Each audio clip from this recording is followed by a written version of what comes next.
जाजपुर जिला धर्मशाला block Jenapur अंचलर high school पाठ पढ़ुवा पिला माने गढ़ी तोलिछंती भीम भोई सेवा संगठन जार मूल उद्देश्य रही कि मानव सेवा ही माधव सेवा।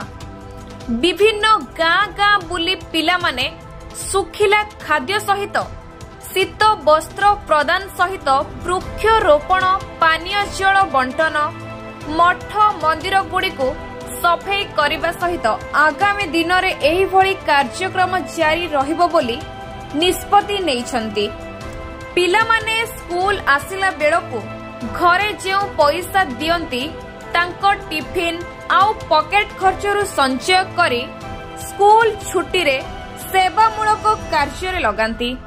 एहिपरि महानता कार्य करिथिबारु बुद्धिजीवी साधारण रे प्रशंसार पात्र होइछंती।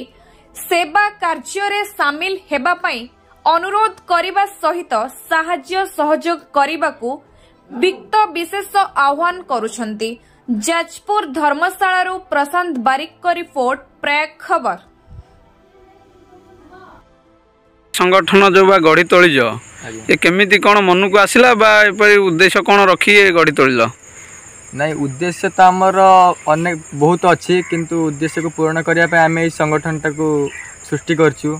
आम देश रे बहुत गरीब देखा जाए जहाँकि अन्य देश तुलन में आम देशर अधिक संख्यार गरीब एवं नैतिकतार अभाव एवं संस्कृतिर अभाव आम देश जो छोट बड़ भूल पाई आम देश आज पछर अच्छी एवं से छोट छोट जिनस जदि आम पूर्ण करिपरिबा आम देश एक विकसित राष्ट्र में परिणत हो पार।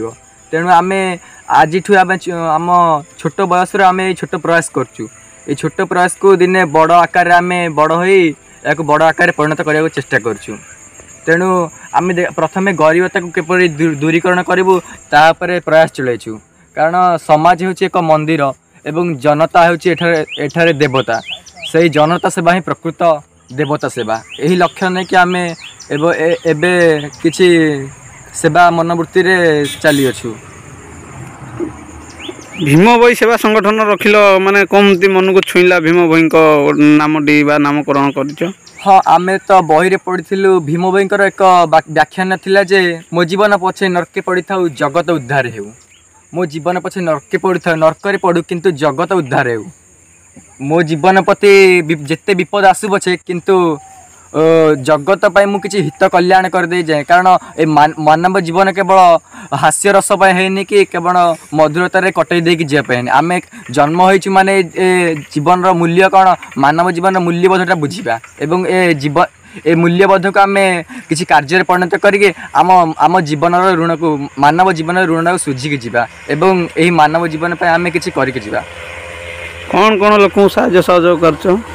हाँ सेमती आम तो आम बर्तमान स्कूल रे विद्या अध्ययन करूँ से आम प्रत्येक छुट्टी माने जमती आम एक्समस छुट्टी हॉलिडे एवं ग्रीष्म छुट्टी एवं दशहरा छुट्टी आम सेमती शीत वस्त्र एवं सुखिला खाद्य एवं लोक मानकर जो मैंने घर पर बेसी रहे ना पाल फाल टाणिकी एवं चाल छाणी करदिबा काम करूँ। रास्ता सफाई कराऊँ एवं वृक्षरोपण इत्यादि कार्य छोट छोट कार्य आरंभ करूँ।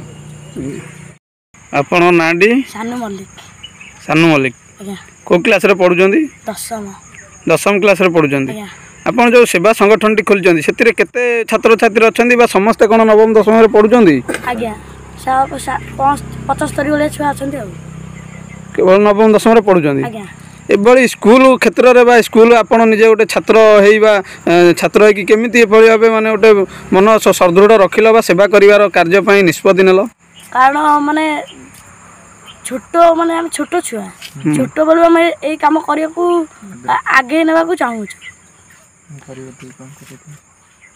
आम सेवा करूँ माने मंदिर मतलब सफा भी अच्छी रास्ता सफा भी होचे वृक्षरोपण होचे मैंने तो घर केमिति कौन जो निजे पैसा बापा माँ कतर नवा कथा केमिति कौन बा एते कष्ट साहाय्य बा लोक सेवा बा मनोभाव बा रखिचंदी? जो आम जो सबुदिन खर्च करछु 20-10 खर्च कर से माने रखिकी माने अधा खाऊ अधा रखिकी आउ से एमती करछु माने सेवा करछु।